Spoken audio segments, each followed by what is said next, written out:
Bonjour tout le monde, ici Azemka. Aujourd'hui, je vous présente la première édition de les infos d'Azemka. Donc, les infos d'Azemka, c'est quoi? C'est l'actualité afro du Québec, du Canada, de la France, les États-Unis. Le plus possible, j'essaie de regarder qu'est-ce qui se passe au Québec. Mais c'est toute cette information concernant la communauté noire qui est des fois passée sous le silence dans les médias traditionnels ou qui sont toujours dans la même narrative. Donc, c'est dans le but de changer un peu cette narrative-là que j'ai décidé de vous présenter les infos d'Azemka. Donc, je débute aujourd'hui, 12 mars, la première édition. Donc, aujourd'hui, 12 mars, c'est la fin du festival Massimadi. Donc, Massimadi, c'est un festival qui était déjà en œuvre dès le début du mois de mars. Ça a commencé le 12 février et ça se termine aujourd'hui, le 12 mars. Donc, c'était un mois pour la 13e édition de ce festival qui met en lumière les films et l'art LGBTQ plus afro. Donc, ce festival, en 2021, nous a présenté 30 films. Donc, c'était des films en ligne dû à la COVID de cette année. Le festival a dû être en ligne. Donc, quand on va sur le site aussi, on découvre leur filmothèque qui contient 83 films. Donc, je sais pas si vous avez encore la chance aujourd'hui d'aller voir des films, des œuvres. Donc, Massimadi, toujours très pertinent depuis 13 ans cette année. Le 1er mars, date butoir où je recule pour vous ramener de l'information jusqu'aujourd'hui dans un but où ce que à chaque semaine, les vendredis, je serai capable de vous faire un cumul de la semaine qui s'est passée dans l'actualité afro.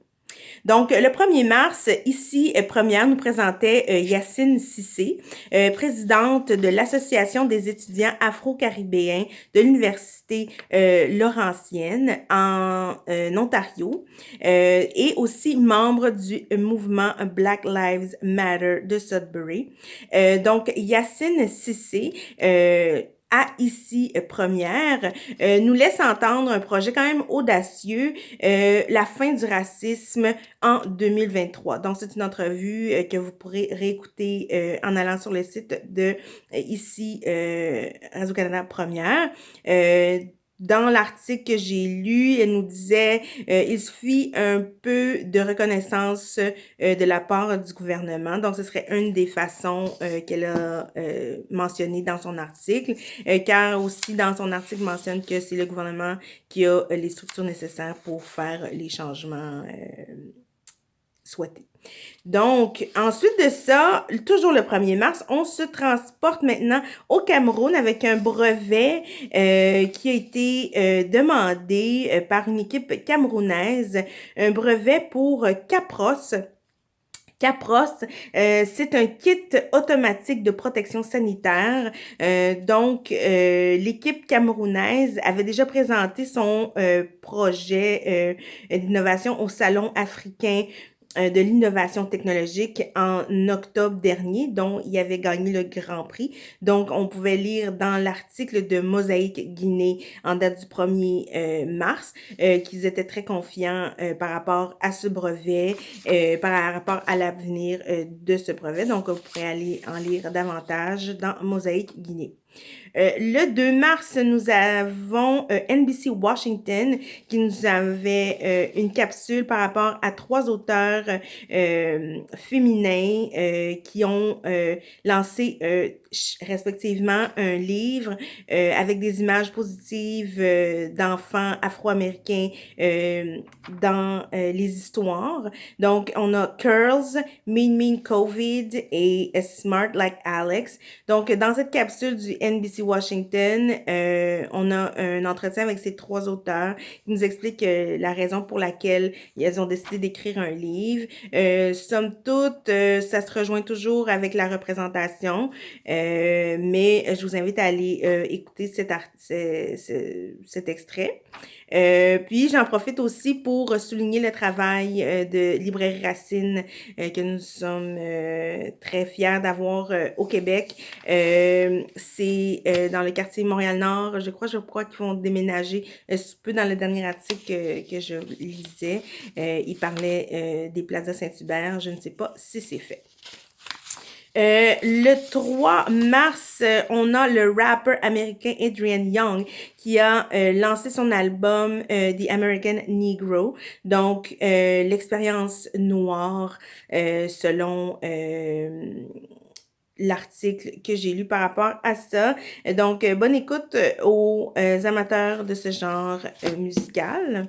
Ensuite, le 4 mars, nous avions le CBC Canada qui nous annonçait que 6 livres de la série de livres de Dr. Seuss allaient terminer leur impression. Donc, 6 livres écrits respectivement en 1947, 50, 53, 55 et 76. Ces livres ont été retirés de la production à cause des images à caractère raciste ou les propos à caractère raciste à l'intérieur de ces livres-là. Vous pourrez aller lire l'article de CBC Canada pour voir les titres de ces 6 livres. Souvent, les livres pour enfants, dans l'article, ce qu'ils mentionnent, c'est que, bon, ça peut sembler anodin, mais leur réponse étant « It's harmful because people end up believing those things ». Exactly. Ensuite de ça, le 4 mars toujours, Amanda Gorman, la poétesse choisie par Joe Biden lors de son inauguration en janvier dernier. Madame Gorman fait polémique, pas elle exactement, mais le choix de la maison d'édition d'avoir choisi un homme blanc pour la traduction de son œuvre. Donc, on avait Janice Dole, une activiste journaliste néerlandaise noire, qui, le 25 février dernier, s'était opposée à ce choix en disant « L'éditeur doit choisir plutôt une jeune slameuse et fièrement noire ». Donc, dans l'article du Le Point, on parle avec Daniel Coonan, le traducteur choisi pour la traduction de Amanda Gorman. Dans l'article, il nous parle que, mon Dieu, c'est terrifiant. Est-ce qu'un noir doit absolument traduire un noir? Donc, et vous? Qu'en pensez-vous? Vous irez lire l'article pour peut-être vous faire une meilleure idée à ce sujet. Ensuite, le 5 mars, bon, nos yeux sont tournés vers le Sénégal. Les manifestations font rage. Les gens descendent dans la rue en soutien aux membres de l'opposition qui a été arrêté. Donc, le peuple s'est levé contre ça et il y a eu quand même une réponse très, très armée du gouvernement en place qui se promet de ramener l'ordre. Donc, c'est un conflit politique avec le candidat de l'opposition. Donc, on a vu beaucoup de nos artistes sénégalais, je pense à Saramé, entre autres, qui nous a partagé ces images avec le hashtag Free Senegal. Donc, vous pourrez faire vos recherches là-dessus un peu plus. En date du 5 mars, c'était dans la presse. Le 6 mars, dans la presse toujours, on nous mentionnait un article sur l'entrepreneuriat au féminin avec Déborah Cherenfant, cette directrice régionale du groupe Banque TD et présidente de la Jeune Chambre de commerce Montréal. Donc, elle nous parle dans cet article de son double combat en tant que femme en entrepreneuriat et en tant que femme noire. Donc, un article très intéressant que vous pourrez lire dans la presse en date du 6 mars. La presse, toujours en date du 6 mars, nous parle d'une arrestation d'une Afro-Américaine par la police de Rochester dans l'État de New York. Ce serait le 3e incident pour ce corps policier-là dans les 3 derniers mois. Donc, rappelons que la femme avait été interrogée par rapport à un vol qui s'était commis dans un commerce. Elle avait répondu aux questions, mais les policiers semblaient l'avoir intimidée et elle était partie à la course. Et puis, ils l'ont rattrapée, placardée au sol, menottée, poivrée devant son enfant de 3 ans. Les événements ont été captés par les caméras de surveillance bon, ça rappelle, ces images ont rappelé des événements de janvier où cette fois, dans le même état de Rochester, de New York, un enfant de 9 ans ce moment-là avait été menotté et poivré par la police. Donc, voilà, peut-être un petit changement de mentalité dans le corps policier. Le 6 mars toujours, Amanda Gorman qui nous tweetait à ce moment-ci qu'elle était victime de profilage racial en disant « One day you're an icon, the next you're a threat ». The Next Threat. Elle nous racontait sur son compte Twitter qu'un gardien de sécurité l'avait interceptée parce qu'elle avait l'air suspicious. Donc, voilà, une autre histoire de profilage. Ensuite de ça, le 7 mars, le CBC, Meghan Markle, Oprah. The Interview. Donc, moi, ce que je peux retenir de ça, c'est que j'ai vu passer un meme avec Get Out. Donc, c'est ce que je peux dire à Meghan Markle, Get Out. Sinon, l'entrevue à CBS menée par Oprah avec beaucoup de faces d'étonnement. Donc, si la monarchie vous intéresse et si vous ne saviez toujours pas qu'il y avait beaucoup de racisme à l'intérieur de la monarchie, donc vous pourrez aller et écouter cette entrevue. Le 7 mars, dans la presse, on nous parlait du Gala Dynasty. Donc, Gala Dynasty et son Black Carpet pour sa 5e édition. Donc, elle fait beaucoup de remises de prix en ligne. On avait eu aussi quelques problèmes techniques lors des remerciements. Le Gala Dynasty cette année, c'est 11 catégories, 55 nominations pour célébrer l'excellence noire. Donc, c'était le thème cette année de l'ascension des engagés. Donc, Carla Beauvais, toujours à la tête de cette fondation Dynasty pour favoriser la diversité et l'inclusion dans le milieu des arts. Donc, félicitations aux nommés et aux gagnants. Le 8 mars, la journée internationale du droit des femmes, jour qui change de nom à tous les jours, à toutes les années, je devrais dire.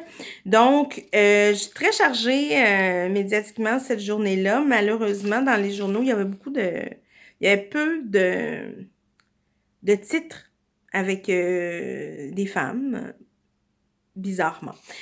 Donc, Radio-Canada, Associated Press et l'agence France Presse nous parlent